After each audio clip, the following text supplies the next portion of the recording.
भौजी के नाम राम लखन बंटी भैया और सिमरन भौजी से एगो बात हम पूछो तनी बिटू भैया। हम तुहसे पूछिला हमर बंटी भैया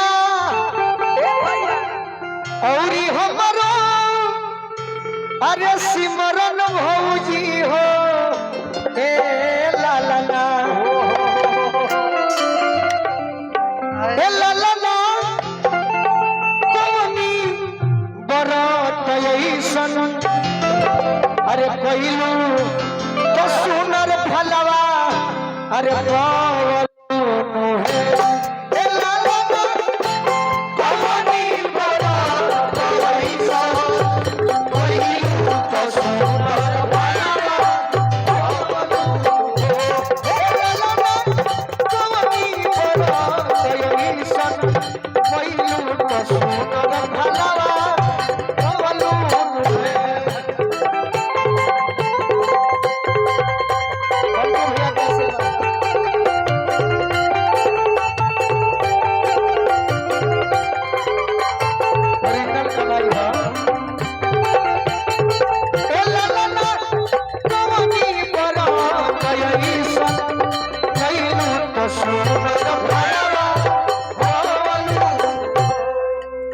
गाना हम सुननी आज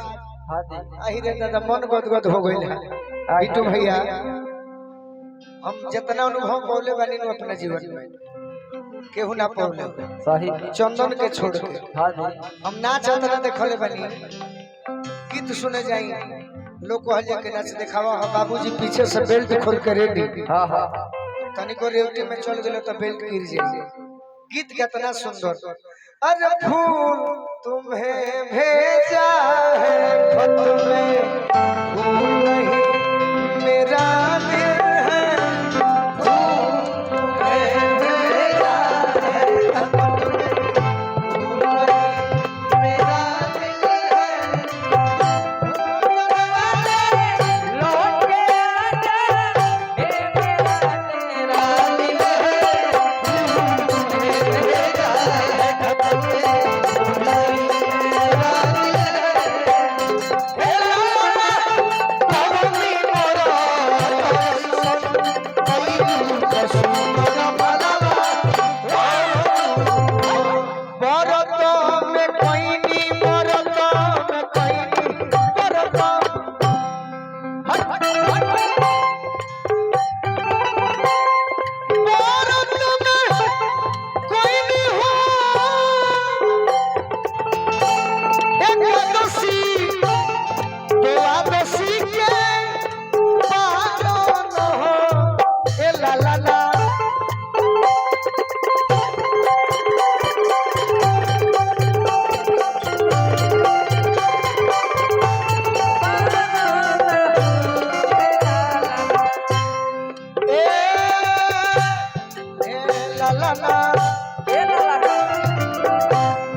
सब कलाकार के भतीजा अंजनी चाचा के नाती बनवानी ओन बनवानी ओन बनवानी बनवानी ओन बनवानी बनवानी ओन अरे बुआ अरे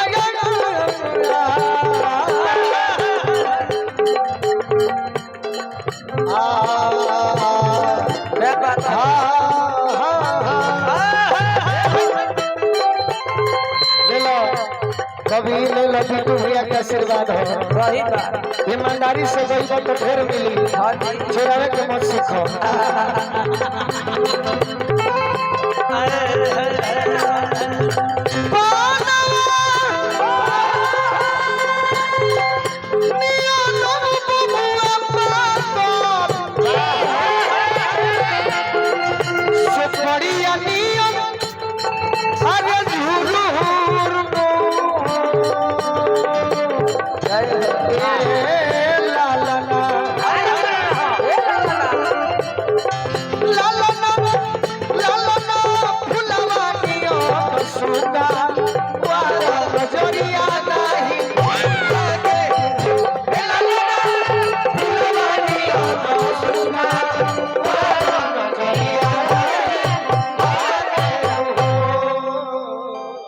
आई जी दी चाचा